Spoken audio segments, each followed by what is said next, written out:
Di sebuah desa kecil di Jawa Tengah, ada sebuah warung sederhana yang setiap hari selalu ramai dikunjungi orang. Warung itu tidaklah besar, hanya bangunan dari papan kayu dan atap seng yang sudah berkarat. Berdiri di pinggir jalan utama desa, di depannya ada meja panjang dengan baskom-baskom berisi lauk sederhana, sayur lodeh, oseng tempe, ayam goreng, telur balado sambal turasi, dan sepotong tahu bacem yang terlihat biasa saja. Tapi anehnya, meskipun menunya sederhana seperti warung nasi rames kebanyakan, warung itu tidak pernah sepi pembeli. Dari pagi sampai malam, selalu ada orang yang duduk makan atau membungkus untuk dibawa pulang. Warung itu milik seorang perempuan setengah baya bernama Bud. Tubuhnya agak gemuk, kulitnya sawo matang, dan rambutnya selalu disanggul sederhana. Senyumannya ramah, tutur katanya halus, dan semua orang di desa mengenalnya sebagai sosok yang pandai bergaul. Setiap orang yang datang ke warung itu selalu disambut dengan kalimat khasnya. Monggo dipun dahar, sing warek yole. Suara lembutnya membuat orang merasa nyaman, seolah-olah sedang disuguhi makanan oleh seorang ibu sendiri.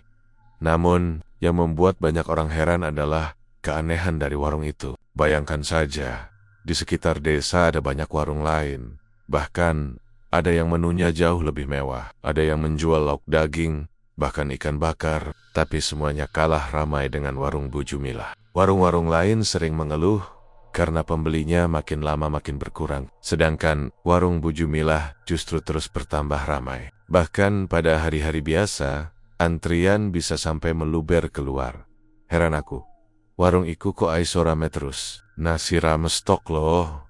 Lah kok wong-wong pada ngantri nganti kaya rebutan beras, kata Pak Darto, tetangga sebelah warung yang sering melihat keramaian itu. Warga lain hanya bisa manggut-manggut. Ada yang beranggapan memang masakan Bu Jumilah enak, ada juga yang bilang Bu Jumilah orangnya murah senyum dan disukai banyak orang, tapi semakin lama rasa heran itu berubah jadi bisik-bisik. Beberapa warga mulai curiga. Apa mungkin iki dudu sekadar masakan enak, kok rasanya ora masuk akal? Apalagi, ada beberapa cerita aneh yang mulai beredar. Ada orang yang bilang, setiap kali makan di warung Bu Jumilah, mereka merasa sangat kenyang, tapi entah kenapa besoknya pengen balik lagi. Ada juga yang bilang lauk pauknya kadang terasa berbeda, seperti ada rasa gurih yang tidak biasa, seolah ada sesuatu yang membuat lidah terus ketagihan.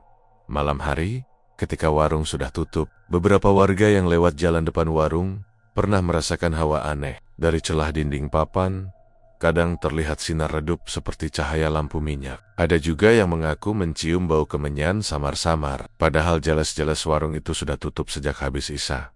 Wingi aku liwat, sekitar jam 11 bengi. Lah kok isi ana cahaya nyemburat saka jendela, mbok yo warung wis kunci. Tapi kok ana cahaya obor, karo bau kaya kemenyan. Aku langsung merinding, terus cepat-cepat melaku, kata Mbah Gino, orang tua di kampung itu. Cerita itu membuat warga lain tambah penasaran. Sementara itu, Bu Jumilah sendiri tetap bersikap biasa. Setiap pagi, ia terlihat membawa bakul berisi sayuran segar dari pasar. Tangannya cekatan menyiapkan masakan, wajahnya selalu tenang seolah tak peduli dengan semua omongan orang. Kalau ada yang tanya rahasia dagangannya, Bu Jumilah hanya tertawa kecil. Ya wis, sing penting wong-wong warek oku yo sening, rejeki kuwi sing ngatur Gusti Allah.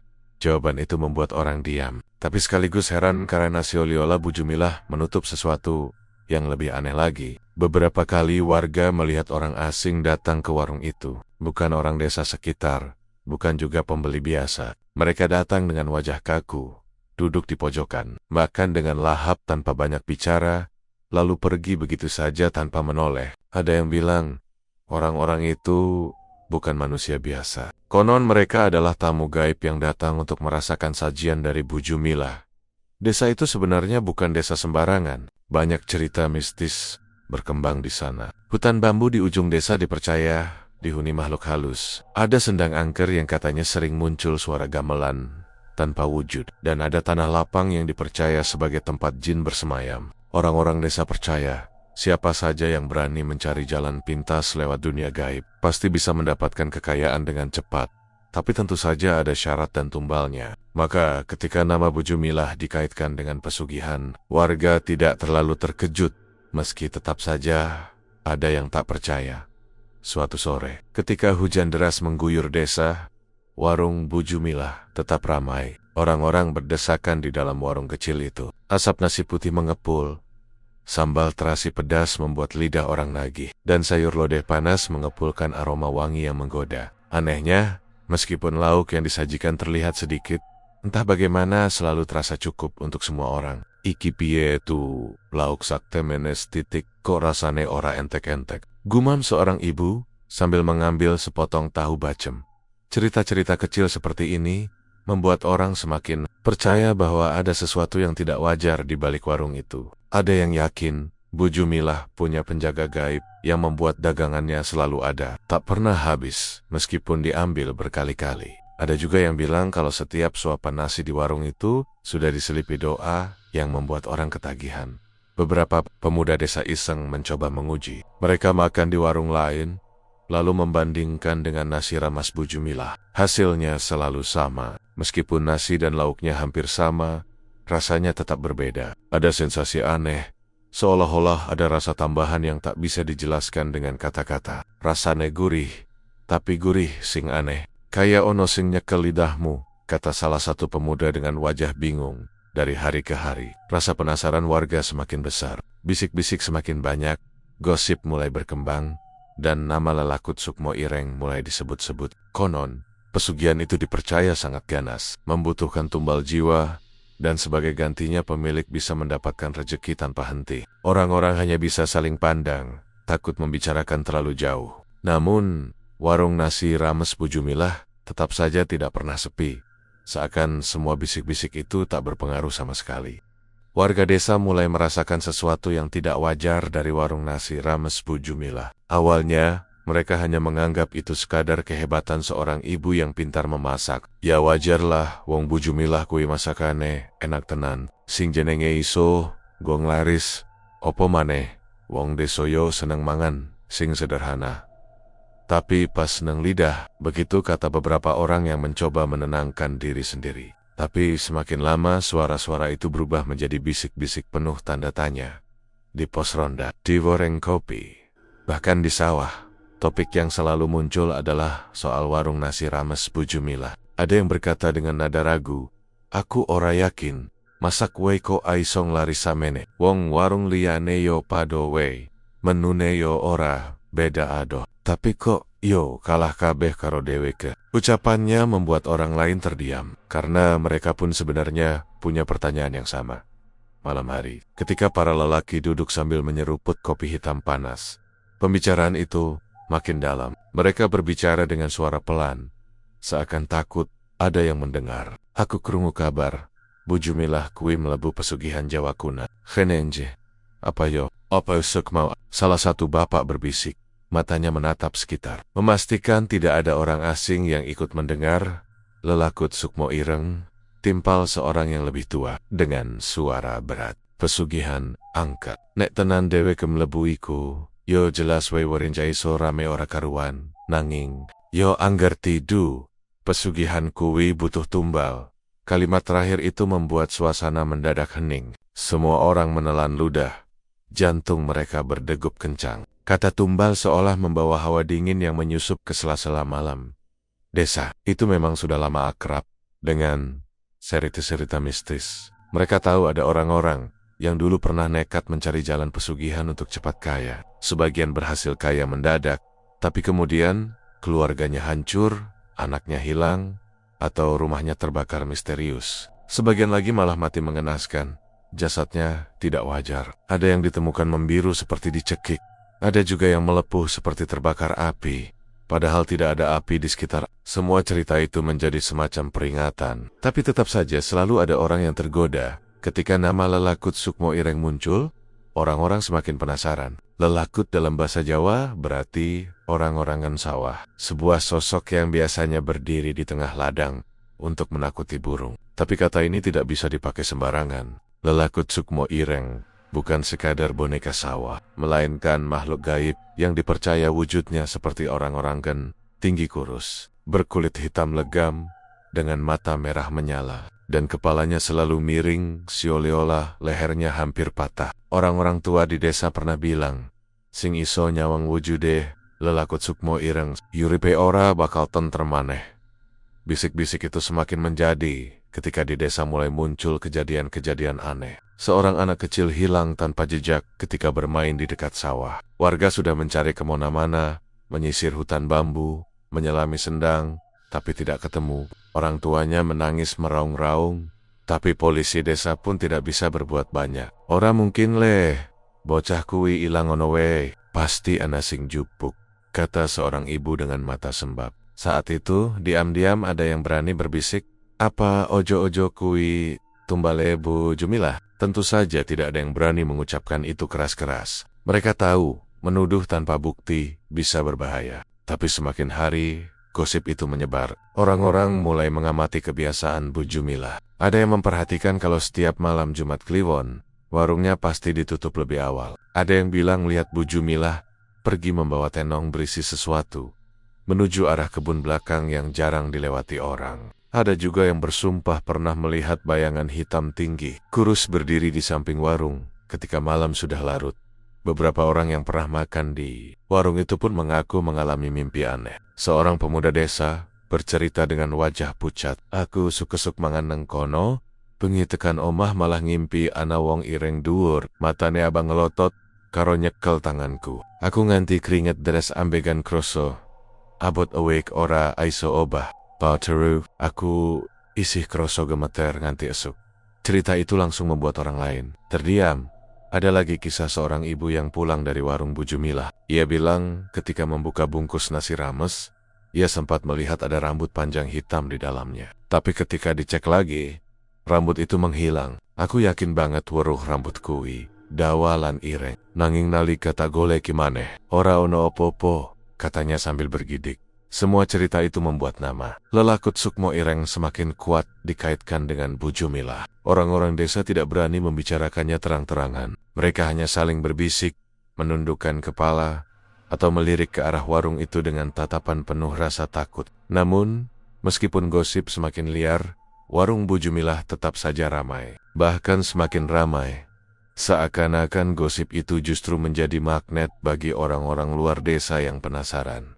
Suatu malam, di sebuah pertemuan kecil di rumah kepala dusun, beberapa orang berkumpul membicarakan fenomena ini. Aku ra aiso meneng weba, wong sak kampung kok pado grogi karo warung siji. Nek tenan kui pesugihan, piye nasibe wong-wong kene, kata seorang bapak dengan nada gusar. Kepala dusun hanya menghela napas panjang. Aku ngerti, nanging ora iso sembarangan, ora ana bukti sing jelas. Yen mau ngomongan, iku namane fitnah. Nanging nenek pancen bener ana sing aneh, mesti bakal ono tandane sing luwih sesa. Kalimat itu seperti angin lalu, karena semua orang sudah merasakan tanda-tanda aneh sejak lama. Kecurigaan itu semakin dalam ketika ada seorang pendatang yang pernah bekerja sebagai pembantu di warung Bu Jumilah. Ia hanya bertahan seminggu, lalu mendadak pulang ke kampung halamannya. Sebelum pergi, ia sempat berbisik kepada salah satu warga. Hati-hati, masakane Bu Jumilah, kui ora kabeh saka pasar. Ana barang sing ora kowe pikirke, lan aku rawani ngomong luwih akeh. Setelah itu, orang itu pergi dan tidak pernah kembali lagi. Cerita itu menyebar cepat, menambah keyakinan orang bahwa ada sesuatu yang disembunyikan. Malam-malam berikutnya, bisikan itu terdengar semakin jelas. Orang-orang mulai berani berkata, iki dudu sekadar pinter masak, iki jelas-jelas ana campur tangan gaib. Nama Lelakut Sukmo Ireng semakin sering disebut. Bahkan anak-anak kecil pun mulai menirukan ucapan itu, meski mereka tidak mengerti artinya. Orang tua langsung menegur, ojo nyebut jeneng kui sembarangan. Le, bahaya, aiso ngandol uripmu. Hawa desa yang biasanya tenang berubah menjadi penuh kecurigaan. Setiap orang merasa ada sesuatu yang mengintai dari balik warung itu. Ketika malam tiba, udara di sekitar warung terasa lebih dingin dibanding tempat lain. Anjing-anjing desa sering menggonggong tanpa sebab, menghadap ke arah warung yang sudah gelap, dan setiap kali gonggongan itu terdengar, orang-orang hanya bisa menutup pintu rapat-rapat, berdoa dalam hati, berharap semua bisikan itu hanya gosip belaka. Tapi jauh di dalam hati mereka, semua orang tahu, ada sesuatu yang besar dan gelap, sedang bersemayam di balik warung nasi rames Bu Jumilah. Seorang pemuda desa bernama Roni pernah menceritakan pengalamannya ketika makan di warung nasi rames Bu Jumilah. Hari itu sore menjelang maghrib, warung sedang ramai, dan dia duduk di bangku kayu dekat dinding bagian belakang. Saat sedang menyuap nasi, tanpa sengaja matanya melirik ke pojok ruangan yang agak gelap. Di sana, di antara bayangan temaram lampu bohlam kuning yang menggantung, dia melihat sesuatu yang membuat sendoknya hampir jatuh. Ada sosok tinggi kurus berdiri kaku. Tubuhnya gelap pekat seperti arang. Wajahnya tidak jelas kecuali bagian mata yang berkilat samar. Sosok itu tidak bergerak, hanya berdiri menghadap ke arahnya. Roni buru-buru menunduk pura-pura fokus ke piring. Jantungnya berdetak keras. Keringat dingin mulai keluar, tapi dia tidak berani menoleh lagi. Ketika akhirnya ia memberanikan diri melirik sekali lagi, sosok itu sudah menghilang. Hanya tersisa kursi kosong dan dinding kayu yang usang. Roni tidak berani cerita pada siapapun waktu itu. Malamnya, ketika ia terbaring di kasur, bayangan sosok itu kembali terbayang jelas di kepalanya. Aku tenan delok, dudu halusinasi. Wong kui, jelas dhuwure nganti meh nyentuh atap warung, katanya kemudian. Ketika akhirnya menceritakan hal itu kepada dua temannya. Teman-temannya sempat menertawakan, tapi ketika Roni bersumpah sambil wajahnya pucat, mereka pun terdiam. Anehnya, cerita Roni itu tidak berdiri sendiri. Beberapa warga yang rumahnya berdekatan dengan warung Bu Jumilah sering mengalami hal aneh. Tengah malam, saat suasana desa sepi dan hanya terdengar suara jangkrik, mereka mendengar suara tawa lirih. Bukan tawa riang, melainkan tawa serak rendah yang membuat bulu kuduk berdiri. Hei, suaranya seperti keluar dari dada makhluk yang sangat dalam. Tawa itu terdengar samar, kadang di luar jendela, kadang seolah datang dari arah warung. Suatu malam, Pak Tarmidi yang rumahnya tepat di seberang warung, memberanikan diri membuka jendela ketika suara tawa itu terdengar. Warung tampak gelap, pintunya terkunci rapat, tidak ada cahaya lampu sama sekali. Namun, ia melihat bayangan bergerak di dalam, seperti seseorang berjalan mondar-mandir. Ia memicingkan mata, lalu tiba-tiba bayangan itu berhenti, tepat di depan jendela. Dua titik merah kecil menyala, menatap lurus ke arahnya. Pak Tarmidi langsung menutup jendela dengan tergesa. Tubuhnya gemetar, dan malam itu, ia tidak bisa tidur hingga fajar. Besok paginya, ia tidak berani menceritakan pada orang banyak. Hanya kepada istrinya ia berbisik lirih. Aku krungu suarane ketawa, terus weruh cahya abang loro, kaya meraipet wong ireng. Aku ora bakal ndelok maneh. Istrinya hanya diam, wajahnya tegang. Mereka berdua sepakat untuk tidak membicarakannya di depan tetangga. Tapi tentu saja, cerita itu bocor juga ketika istrinya tanpa sengaja menyebutkan kepada saudara dekatnya. Sejak itu, semakin banyak warga yang merasa yakin bahwa ada sesuatu yang bersemayam di warung nasi rames Bu Jumilah. Bukan sekadar gosip kosong, melainkan tanda-tanda nyata. Ada anak kecil yang setiap kali lewat depan warung saat siang bolong, selalu menangis keras tanpa alasan. Padahal sebelumnya anak itu tenang-tenang saja. Ibunya bingung, padahal warin sora ono sing aneh saiki. Nanging saben liwat, anakku mesti nangis, tangane narik-narik bajuku, kaya ora pengen cedak kono. Selain itu, beberapa orang mulai mengalami mimpi buruk setelah makan di warung tersebut. Seorang lelaki bernama Pak Wanto menceritakan, aku turu bengi, ngimpi ana wong ireng dhuwur, kurus kering, nyekel cangkul, terus ndelok aku karo mesem. Pas tanggi, ambekan rasane, abot, kaya ono sing numpangi dada. Ia ketakutan sampai-sampai tidak mau lagi makan di warung itu, meskipun sebelumnya ia pelanggan setia. Semakin hari, kejadian aneh itu seperti menyebar. Warung yang tadinya hanya dianggap aneh karena laris, kini mulai dianggap sebagai pusat dari sesuatu yang lebih menakutkan. Beberapa orang desa mulai enggan lewat depan warung kalau sudah malam. Jalanan yang biasanya dilalui orang pulang dari sawah, kini lebih sepi, karena orang memilih jalan memutar. Aku ora wani, liwat kono nenek bengi. Hawane abot, kaya ana sing ngawasi. Yen mlaku, pundaku kroso panas. Kaya dicekel, kata seorang remaja desa. Yang lebih menyeramkan lagi, anjing-anjing kampung sering menggonggong ke arah warung tanpa sebab jelas. Mereka menggonggong dengan bulu berdiri, ekor masuk di antara kaki, seolah sedang melihat sesuatu yang tak bisa dilihat manusia. Pernah sekali, seekor anjing berlari masuk ke halaman warung sambil menggonggong, lalu tiba-tiba melolong panjang sekali. Setelah itu, anjing itu lari ketakutan, bahkan tidak mau lagi mendekati warung Bu Jumilah. Orang-orang yang melihat kejadian itu hanya bisa bergidik ngeri.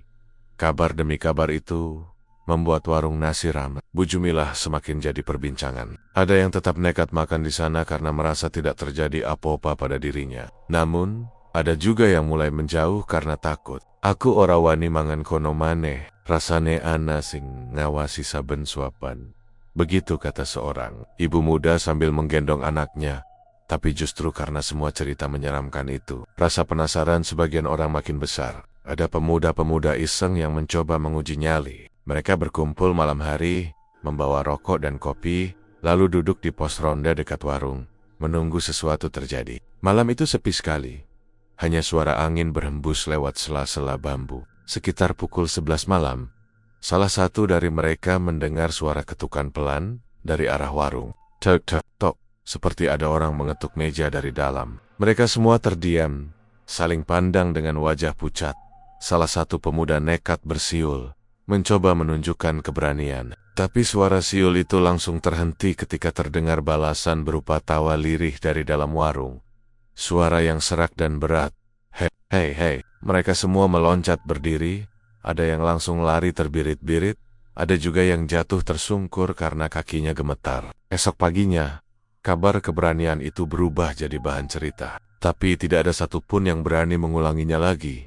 Warga desa yang semakin sering mendengar suara-suara aneh di malam hari, akhirnya mulai percaya bahwa lelakut Sukmo, Ireng bener-bener hadir di warung itu. Sosok tinggi kurus dengan wajah hitam pekat yang dulunya hanya disebet-sebet dalam bisik-bisik, kini terasa nyata keberadaannya. Seolah-olah warung itu bukan lagi sekadar tempat makan, melainkan sebuah gerbang tipis antara dunia manusia dengan dunia gaib.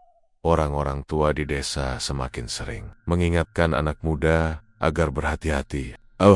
Ojo nganti kowe kepengin delok barang sing ora kudune kowe delok. Sing jenenje lelakut Sukmo Ireng kuwi dudu makhluk sembarangan. Yen pancen bener Bu Jumilah sing ngundang, berarti dheweke wis gawe perjanjian. Lan nenek wes gawe perjanjian. Ora ana thing iso gampang ngeculka. Kalimat itu selalu diucapkan dengan wajah serius, membuat siapapun yang mendengarnya merasa bulu kuduknya berdiri.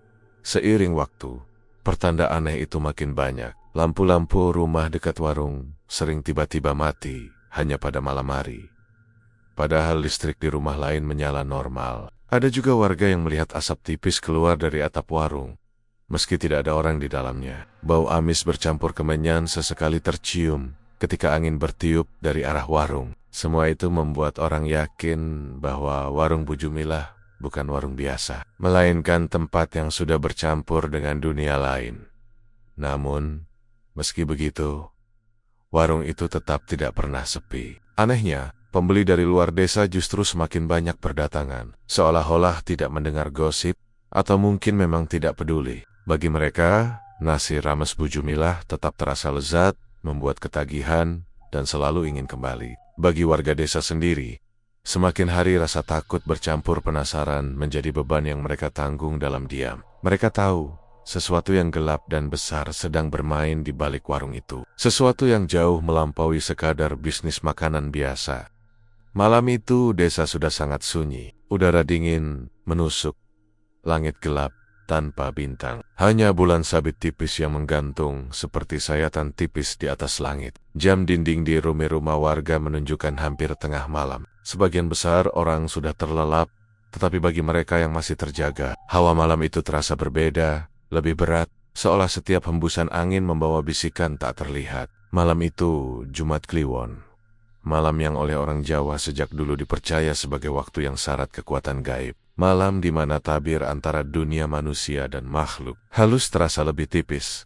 Salah satu tetangga yang tinggal tak jauh dari warung Bu Jumilah, seorang lelaki paruh baya bernama Pak Surip, malam itu terbangun karena mencium bau menyengat. Bau itu aneh, campuran antara kemenyan, anyir darah, dan sesuatu yang membuat perut terasa mual. Awalnya ia berusaha menutup hidung dengan bantal, namun bau itu semakin kuat, menusuk hingga membuat kepalanya pusing. Ia akhirnya bangun, berjalan ke arah jendela rumahnya yang menghadap ke belakang warung Bu Jumilah. Dengan rasa ingin tahu bercampur takut, ia mengintip dari celah kecil tirai yang sudah usang. Apa yang ia lihat membuat tubuhnya gemetar. Di halaman belakang warung, Bu Jumilah sedang duduk bersila di atas tikar lusuh. Rambutnya digelung seadanya, wajahnya tampak serius, matanya terpejam sambil mulutnya komat kamit melantunkan sesuatu. Suaranya lirih, namun jelas itu bukan doa biasa. Kata-kata yang meluncur terdengar seperti mantra kuno, berbahasa Jawa halus yang sudah jarang dipakai orang. Hei, leluhurku, Nyawiji, Karo Sukmo, Nyun Pangestu. Suaranya berat, seolah bukan hanya keluar dari tenggorokannya sendiri. Di depannya terhampar sesaji, kepala ayam hitam yang masih segar, dengan darah menetes ke atas daun pisang. Bunga 7 rupa yang sudah layu sebagian, kemenyan yang dibakar hingga asap putih pekat mengepul ke langit-langit, dan sebuah kendi tanah liat, berisi cairan merah kental yang jelas bukan air biasa. Pak Surip menelan ludah ketika menyadari cairan itu tampak seperti darah. Suasana semakin menegangkan ketika tiba-tiba angin berhembus kencang, meski dedaunan di sekitar warung tetap diam seolah membeku. Dari sudut ruangan belakang warung, muncul bayangan hitam yang tinggi menjulang. Sosok itu perlahan lehen tampak jelas. Kurus kering, kepalanya botak mengkilap. Wajahnya hitam pekat tanpa bentuk yang jelas kecuali mata merah membara. Tangannya panjang menjuntai hampir menyentuh tanah. Sosok itu tidak bergerak, hanya berdiri menunggu. Tatapannya tertuju pada sesaji di depan Bu Jumilah. Pak Surip merasa seluruh tubuhnya kaku, seolah tidak bisa bergerak. Ia menahan napas, takut suara desahannya terdengar. Jantungnya berdegup begitu keras sampai ia khawatir Bu Jumilah atau makhluk itu bisa mendengarnya. Ia ingin menutup jendela, namun matanya seakan dipaksa untuk tetap melihat. Seperti ada kekuatan yang memaksanya menyaksikan ritual tersebut. Bu Jumilah kemudian mengangkat kedua tangannya, lalu menunduk hormat ke arah sosok hitam itu. Suaranya terdengar lebih keras. Aku wes nyawiji janji, iki tumbal sing tak siap. Lelakut Sukmo ireng, aja nganti ninggol aku. Gawe daganganku tetep laris. Gawe warungku ora ono tandingane. Kalimat itu membuat bulu kuduk Pak Surip berdiri. Ia bergidik, menyadari gosip yang selama ini beredar ternyata bukan sekadar omongan kosong. Bu Jumilah bener-bener melakukan pesugihan. Sosok hitam itu perlahan menggerakkan kepalanya, seolah mengangguk. Dari mulutnya terdengar suara aneh, bukan bahasa manusia, lebih seperti gumaman rendah, bercampur desisan. Suara itu bergema meski sosok itu tidak membuka mulut. Saat itu juga, kendi berisi darah yang ada di depan Bu Jumilah bergoyang sendiri. Lalu isinya seperti menyusut, tersedot ke arah bayangan hitam itu. Kepala ayam hitam di atas sesaji tiba-tiba jatuh, lalu membusuk dalam sekejap, mengeluarkan bau busuk menyengat. Pak Surip nyaris menjerit, tapi tangannya cepat menutup mulut. Keringat dingin mengalir deras dari pelipisnya. Matanya terus memperhatikan, meski hatinya ingin segera kabur. Dalam hati ia berbisik lirih, "Ya Allah, paringi kawelasan. Opo iki pancen tenan?" Ritual itu berlangsung lama. Bu Jumilah terus melantunkan mantra. Sesekali tubuhnya bergetar hebat seperti kesurupan. Sesekali ia tertawa kecil dengan suara yang bukan suaranya sendiri. Lebih berat, lebih dalam, membuat siapapun yang mendengar akan langsung merasa merinding. "Hei, wis, tekan wektun. Sing ilang bakal diganti sing luwih akeh." Suaranya bergema aneh. Pak Surip mulai merasa kepalanya pening. Bau kemenyan bercampur darah semakin menusuk. Namun ia masih menahan diri untuk tidak menutup tirai. Ia tahu, sekali ia bergerak mungkin Bu Jumilah atau makhluk itu akan menyadarinya. Saat ia terus mengintip, matanya menangkap sesuatu yang lebih menyeramkan. Dari arah kendi, asap merah perlahan membentuk bayangan wajah manusia yang menjerit. Wajah-wajah itu tampak menderita, matanya kosong, mulutnya terbuka seakan berteriak, tapi tanpa suara. Satu persatu wajah itu muncul lalu lenyap ke dalam udara malam. Pak Surip hampir pingsan melihat itu. Ia sadar bahwa sesaji yang diberikan Bu Jumilah bukan sekadar simbol, melainkan benar-benar ada tumbal jiwa manusia yang dikorbankan. Ia menunduk, tubuhnya gemetar hebat. Takut bila wajah-wajah itu tiba-tiba menoleh kepadanya. Ritual semakin memuncak. Sosok lelakut Sukmo ireng perlahan melangkah maju. Setiap langkahnya menimbulkan bunyi duk-duk. Meski tanah di bawahnya tidak bergetar, tubuhnya semakin jelas.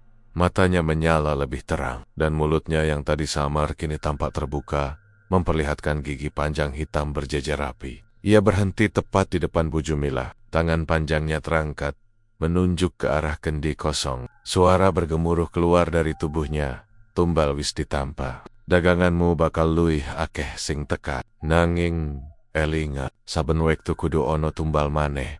Bu Jumilah menunduk lebih dalam, lalu mencium tanah di depan sosok itu. Inggih, Ndoro, kula tansah nyawiji. Ora bakal ketinggalan, jawabnya dengan suara serak, penuh ketundukan.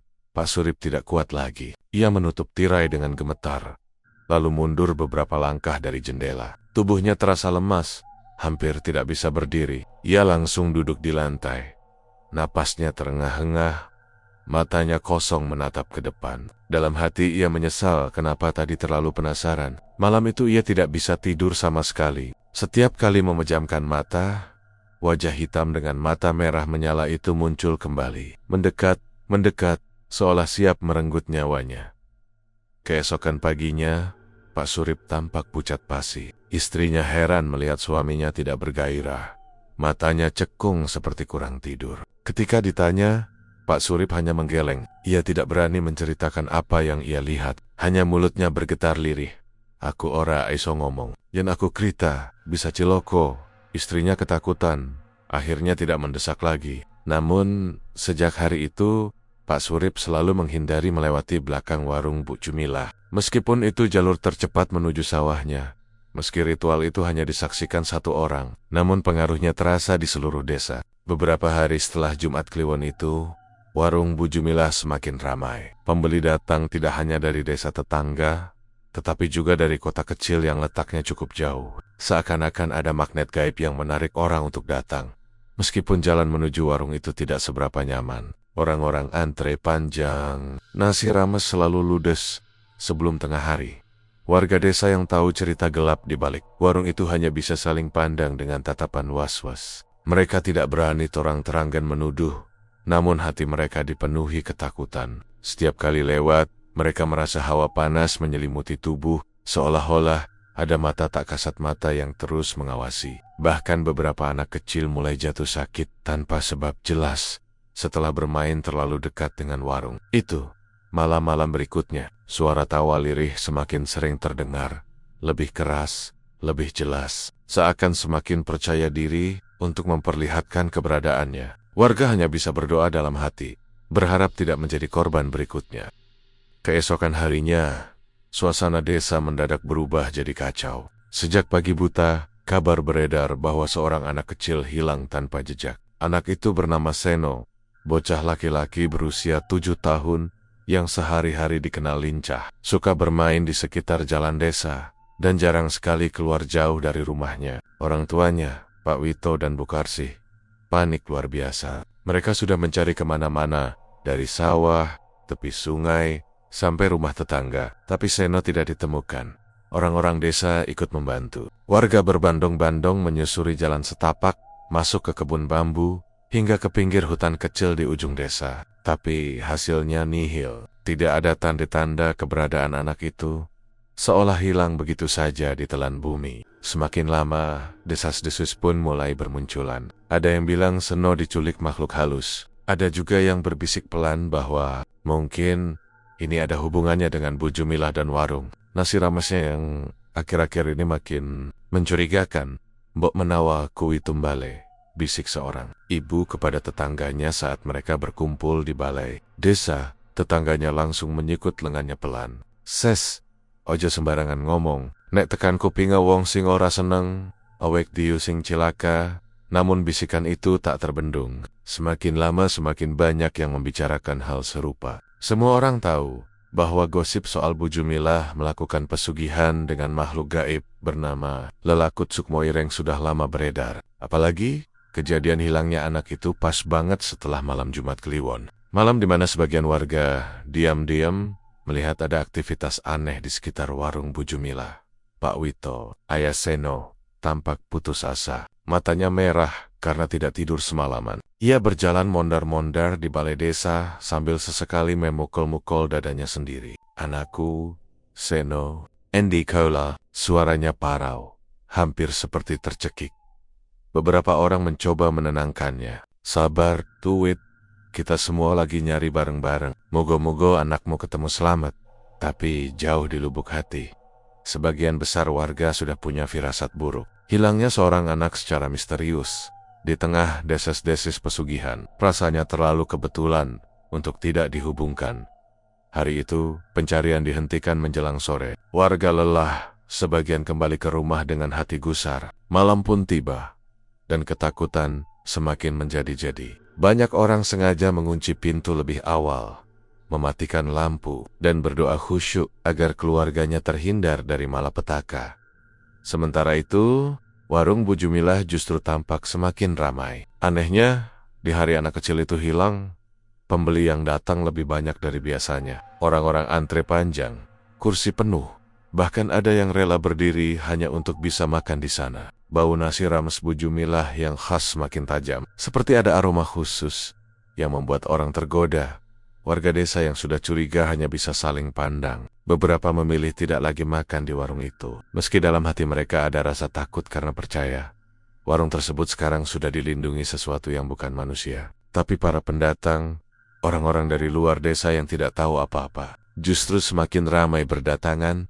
Pak Surip yang semalam melihat ritual mengerikan di belakang warung hanya bisa terdiam dengan wajah pucat. Dalam hatinya, ia yakin hilangnya Seno ada hubungannya dengan apa yang ia saksikan. Namun ia tidak berani bicara. Setiap kali ia hendak membuka mulut, seolah ada suara gaib yang membisikkan, "Ajang aku, yen kau krita, nyawamu gantine." Suara itu terus menghantui pikirannya, membuatnya lebih baik diam daripada ikut jadi korban. Malam berikutnya, suasana semakin aneh. Ibu-ibu yang rumahnya berdekatan dengan warung mengaku mendengar suara tangisan lirih anak kecil di tengah malam. Tangisan itu terdengar samar, seperti berasal dari arah warung Bu Jumilah. Namun ketika mereka mencoba mengintip dari balik jendela, warung itu gelap, tertutup rapat, seakan tidak ada siapa-siapa di dalamnya.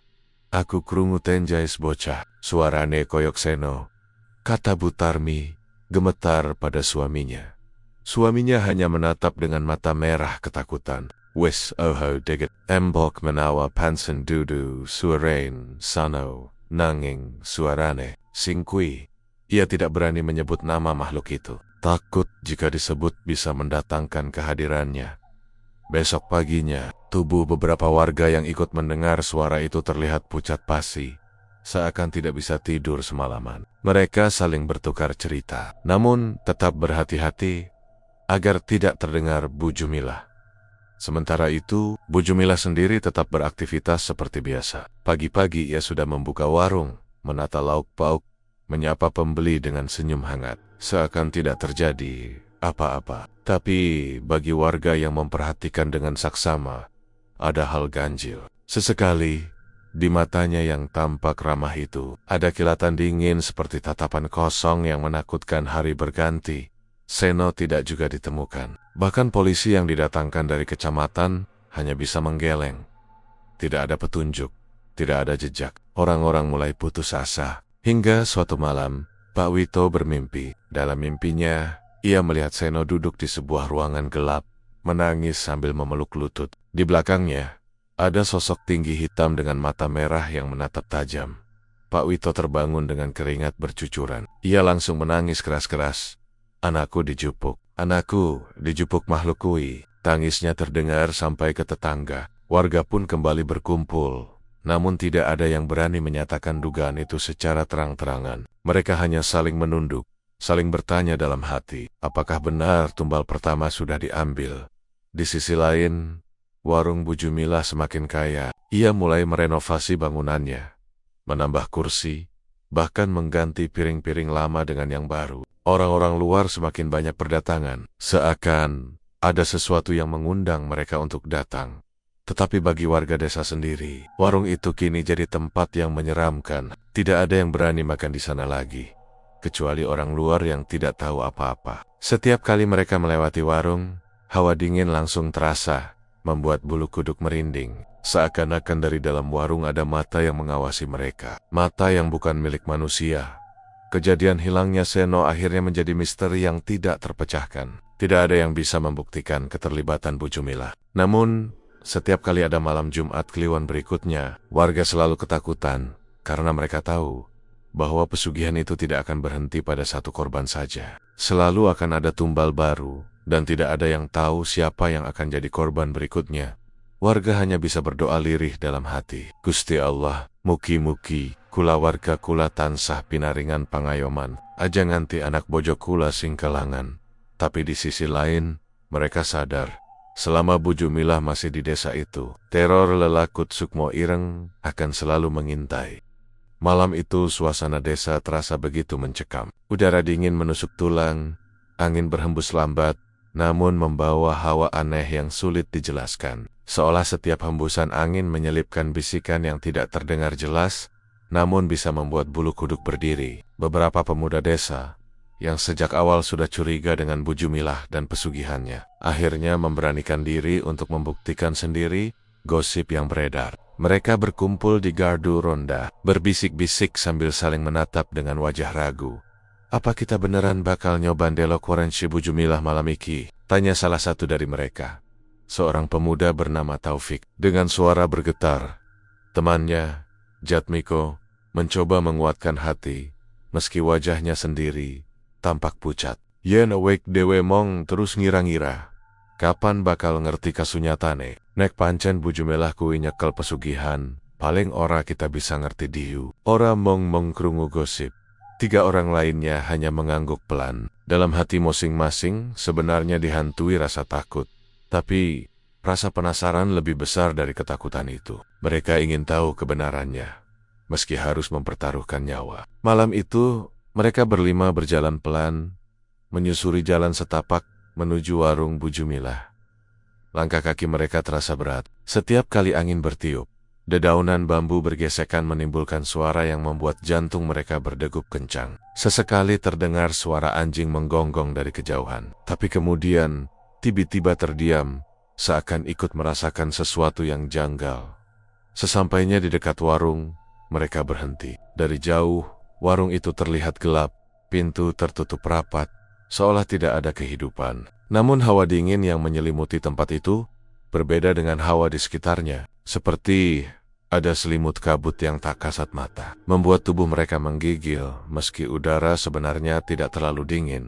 Mereka bersembunyi di balik pohon besar tak jauh dari warung, mencoba mengintip. Mula-mula tidak ada apa-apa, hanya keheningan yang mencekam. Tapi tiba-tiba, salah seorang dari mereka menunjuk dengan tangan gemetar. Astagfirullah. Deloken kue. Semua mata menoleh. Dari sisi samping warung, perlahan muncul sosok tinggi hitam. Tubuhnya menjulang, jauh lebih tinggi dari manusia normal. Tangannya panjang menjuntai, hampir menyentuh tanah. Wajahnya tidak jelas, hanya hitam pekat dengan 2 mata merah yang menyala terang bagai bara api. Sosok itu berdiri tegak, tidak bergerak, hanya menatap ke arah jalan dengan sorot mata tajam, seperti sedang berjaga.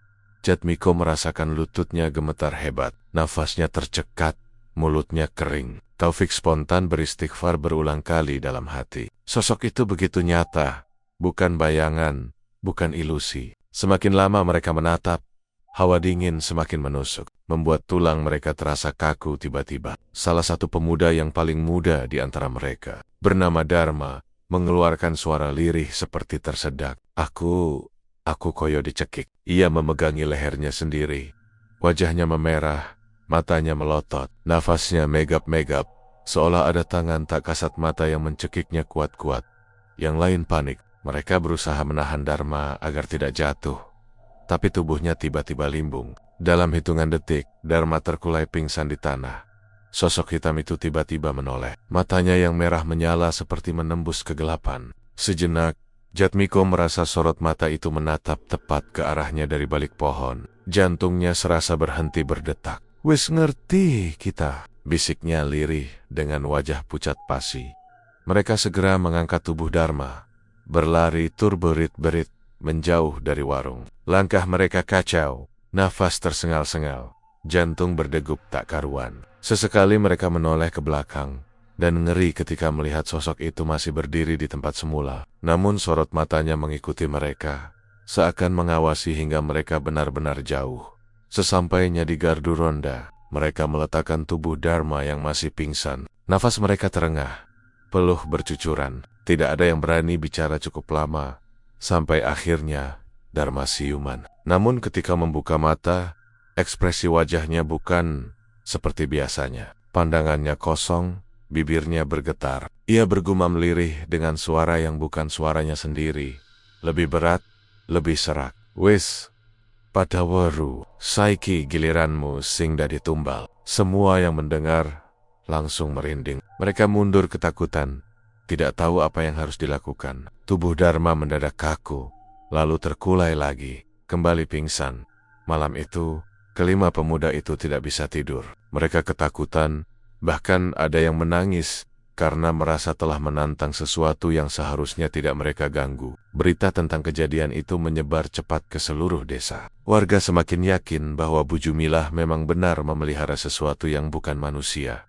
Keesokan paginya, Dharma masih terbaring lemah di rumahnya. Tubuhnya panas dingin, matanya sayu. Ia sesekali menggigau, mengucapkan kata-kata Jawa kuno yang tidak dimengerti keluarganya. Sukmo, Ireng, tumbal, tumbal. Ibunya menangis melihat keadaan anaknya. Mereka memanggil seorang kiai dari desa sebelah untuk membacakan doa. Kiai itu datang, menempelkan telapak tangannya di dahi Dharma, lalu mulai membaca ayat-ayat suci dengan suara keras. Baru beberapa menit, tubuh Dharma tiba-tiba menggeliat keras.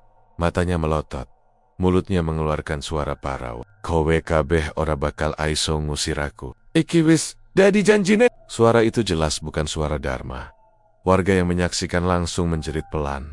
Sebagian mundur ketakutan. Kiai itu tetap tenang, terus melantunkan doa. Perlahan-lahan tubuh Dharma berhenti menggeliat, suaranya melemah, hingga akhirnya kembali pingsan. Setelah selesai, Kiai berkata dengan wajah serius, "Anak iki wis diganggu makhluk gaib sing kuat banget. Iki dudu sembarangan. Wong sing duwe kuasa marang makhluk kuwi mesti wis janji tumbal."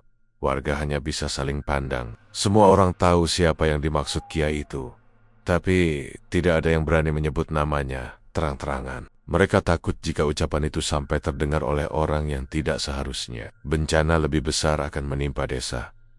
Sejak malam itu, teror makin nyata. Tidak hanya suara tangisan atau tawa lirih, tapi juga penampakan sosok tinggi hitam di sekitar warung yang mulai sering terlihat oleh warga lain. Ada yang melihatnya berdiri di tepi jalan, ada yang melihatnya duduk di atap warung. Bahkan ada yang mengaku melihat sosok itu berjalan melintasi sawah dengan langkah pelan, tapi menggetarkan. Anak-anak mulai dilarang keluar rumah setelah maghrib. Ibu-ibu selalu mengunci pintu rapat-rapat, sambil menyalakan lampu minyak di ruang tengah dan berdoa. Setiap kali malam Jumat Kliwon tiba, suasana desa seperti mati. Tidak ada yang berani keluar rumah, tidak ada suara canda, hanya keheningan penuh ketakutan. Namun anehnya, warung Bu Jumilah semakin makmur. Pembeli dari luar desa semakin ramai berdatangan, seolah tidak tahu teror yang menyelimuti tempat itu. Mereka makan dengan lahap, memuji masakan Bu Jumilah, tanpa menyadari bahwa di balik nasi remes yang mereka santap, ada tumbal jiwa manusia yang telah dikorbankan. Bagi warga desa, itu adalah siksaan batin. Mereka ingin menyingkirkan Bu Jumilah, tapi rasa takut lebih besar dari keberanian mereka. Setiap kali mereka membicarakan hal itu, seakan ada bisikan di telinga mereka, "Ojo melu campur. Yen wani, kowe sing diganti." Bisikan itu membuat mereka terdiam, tidak berani melanjutkan pembicaraan. Beberapa orang bahkan mulai bermimpi buruk. Dalam mimpi itu, mereka melihat sosok lelakut Sukmo Ireng berdiri di ujung ranjang. Matanya merah menatap tajam. Ada yang terbangun dengan tubuh basah kuyup oleh keringat, ada yang terbangun sambil menjerit histeris. Semua itu membuat warga semakin yakin bahwa teror makhluk itu kini tidak hanya terbatas di sekitar warung, tapi sudah merambah ke rumah-rumah mereka. Malam semakin lama terasa semakin panjang. Setiap dentang jam di rumah warga seperti mengingatkan bahwa waktu semakin dekat dengan munculnya teror. Bagi mereka, desa itu tidak lagi sama. Kehadiran Bu Jumilah dan pesugihan lelakut Sukmo Ireng telah merubah segalanya, membuat kehidupan mereka dipenuhi ketakutan tanpa henti. Malam itu terasa berbeda dari biasanya. Warga desa yang biasanya sudah terbiasa dengan suara hiruk-pikuk warung Bu Jumilah, kini merasakan keheningan yang aneh. Seharusnya, Dari kejauhan masih terdengar suara orang ngobrol, bunyi sendok beradu dengan piring, atau aroma masakan yang menguar sampai ke jalanan desa. Tapi kali ini tidak ada apa-apa. Hening. Bahkan jangkrik pun terdengar lebih jelas daripada biasanya. Seorang ibu yang rumahnya tidak jauh dari warung mendadak merasa curiga. Ia keluar rumah dengan membawa lampu minyak kecil, lalu melangkah pelan ke arah warung. Dari jarak beberapa meter, ia heran melihat pintu warung itu tertutup rapat. Padahal biasanya Bu Jumilah baru menutup setelah lewat tengah malam. Lah kok sepi tenan, gumamnya lirih. Keesokan paginya, kabar warung Bu Jumilah yang tidak buka menyebar cepat. Warga yang biasanya antre dari pagi mendapati pintu kayu warung itu terkunci. Tirai bambunya tertutup rapat, tidak ada tanda-tanda aktivitas. Semakin lama, semakin banyak orang yang berkumpul di depan warung. Saling berbisik, saling bertanya-tanya. Apa Bu Jumilah lagi sakit? Tanya seorang bapak. Tapi kok ora ana kabar? Wong sak durunge yo katon sehat-sehat wey, sahut yang lain. Rasa penasaran itu berubah menjadi kegelisahan. Akhirnya beberapa orang memberanikan diri mendekati warung lebih dekat. Mereka mengetuk pintu, memanggil nama Bu Jumilah berkali-kali. Tidak ada jawaban, hanya keheningan yang terasa makin menekan dada. Salah seorang pemuda mencoba mengintip dari celah jendela bambu. Seketika wajahnya berubah pucat. Ia melangkah mundur dengan mata membelalak. Astagfirullah, aku ndelok ana bekas kobongan nang njero. Lan koyo ono getih. Mendengar itu, warga langsung riuh. Beberapa orang saling mendorong, ingin memastikan sendiri. Dan benar saja, dari celah sempit itu terlihat lantai dapur warung yang gosong, hitam berjelaga, seolah habis terbakar sesuatu. Namun anehnya, tidak ada tanda api yang merambat ke bangunan lain. Bau anyir darah bercampur dengan aroma kemenyan gosong masih sangat menyengat, menusuk hidung sampai membuat beberapa orang mual. Mereka akhirnya sepakat mendobrak pintu. Dengan beberapa kali hentakan, pintu kayu itu terbuka. Begitu pintu terbuka lebar, hawa panas bercampur bau busuk langsung menyeruak keluar. Warga yang masuk pertama kali sontak menutup hidung dan mulut mereka. Pemandangan di dalam banner-banner membuat bulu kuduk berdiri di pojok dapur. Terdapat tungku tanah liat yang penuh abu gosong. Di atas meja, ada kendi tanah liat pecah. Isinya cairan merah pekat yang sudah mengering. Jelas bau anyir darah. Di lantai, tersisa jejak sesaji. Kepala ayam hitam yang hangus, bunga 7 rupa yang sudah kering terbakar, dan selembar kain putih kotor dengan bercak merah kecoklatan. Tidak ada tanda-tanda Bu Jumilah, tidak ada jasad, tidak ada barang-barang pribadi, seakan ia lenyap begitu saja ditelan bumi. Warga saling berpandangan, rasa takut makin besar daripada rasa penasaran mereka. Apa? Bu Jumilah diambil Sukmo Ireng? Iku, tanya seseorang dengan suara lirih, hampir berbisik. Tidak ada yang menjawab, tapi semua orang tahu, kemungkinan itu memang nyata. Selama ini Bu Jumilah dikenal sebagai perempuan yang keras kepala, selalu menutup diri, dan tidak pernah mau membicarakan kehidupan pribadinya. Dan kini, hilangnya ia secara misterius diiringi dengan jejak ritual aneh, adalah bukti nyata kalau gosip pesugihan yang dulu hanya dianggap omongan kosong, ternyata benar adanya. Hari-hari berikutnya, warung itu dibiarkan kosong. Tidak ada satupun warga yang berani membersihkan sisi ritual di dalamnya. Setiap kali ada yang nekat mendekat, tubuh mereka langsung merinding hebat, seolah ada yang mengawasi dari kegelapan. Bahkan beberapa orang mengaku mendengar suara tawa lirih perempuan dari dalam warung di malam hari.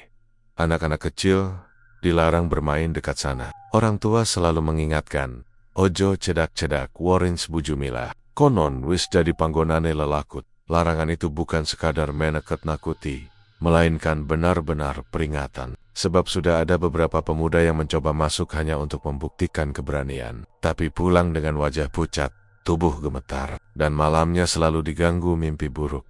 Desa yang dulu ramai berubah jadi mencekam. Jalan depan warung selalu kosong begitu malam tiba. Lampu-lampu rumah warga dinyalakan lebih awal, pintu-pintu dikunci rapat. Suasana malam terasa panjang dan berat, seperti ada bayangan hitam besar yang terus menggantung di atas desa.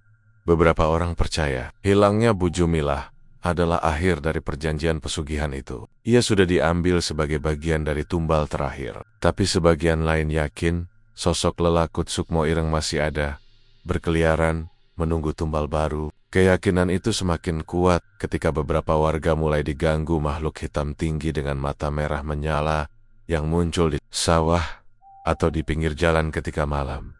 Suatu malam Jumat Kliwon, seorang pemuda desa bernama Seno yang nekat pulang larut setelah menghadiri acara kenduri di kampung sebelah, merasakan hawa dingin aneh ketika melewati depan warung. Ia mempercepat langkah, tapi tiba-tiba bulu kuduknya berdiri. Dari dalam warung yang gelap gulita, terdengar suara berbisik lirih Seno. Seno, ia berhenti sejenak. Matanya melebar.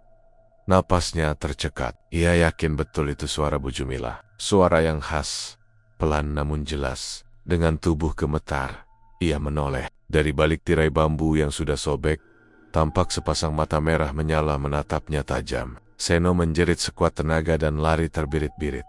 Hampir jatuh tersungkur beberapa kali. Sesampainya di rumah, tubuhnya lemas, wajahnya pucat, dan ia langsung jatuh pingsan. Kabar itu membuat warga desa semakin yakin bahwa roh Bu Jumilah tidak pergi, melainkan terikat bersama lelakut Sukmo Ireng di warung itu. Sejak saat itu, warung nasi rames tersebut dianggap angker. Tidak ada yang berani mendekat, apalagi membongkar atau membersihkannya. Warung itu dibiarkan terbengkalai. Kayu-kayunya mulai lapuk, atap gentengnya runtuh satu persatu, namun auranya tetap menakutkan. Bahkan sampai bertahan-tahan kemudian, warung itu tetap menjadi tempat yang dihindari. Orang yang melintas depan warung selalu menunduk, berdoa dalam hati, berharap tidak dipanggil atau diganggu oleh sesuatu yang bersemayam di sana. Bagi warga desa, cerita Bu Jumilah dan pesugihan lelakut Sukmo Ireng menjadi peringatan nyata bahwa kekayaan dan keberhasilan yang didapat dengan cara gelap akan selalu berujung mengerikan. Hidup mungkin terlihat makmur sesaat, tapi pada akhirnya tumbal akan tetap ditagih. Bahkan nyawa sendiri pun bisa jadi bayaran, dan warung nasi rames itu kini tinggal kenangan penuh kengerian. Orang-orang luar desa yang lewat hanya melihat bangunan tua tak terurus. Tapi bagi warga setempat, tempat itu adalah luka, adalah trauma, adalah kisah nyata yang masih membekas hingga kini. Setiap kali malam sunyi dan angin bertiup membawa aroma kemenyan samar-samar, orang-orang masih yakin ada tawa lirih Bu Jumilah yang terdengar dari dalam warung kosong itu. Wis, oho kekean krita. Begitu biasanya orang tua menutup pembicaraan jika ada yang menyinggung. Tapi di balik kata-kata itu, mereka tahu teror itu nyata dan lelakut Sukmo Ireng masih ada, menjaga tumbalnya di tempat angker itu.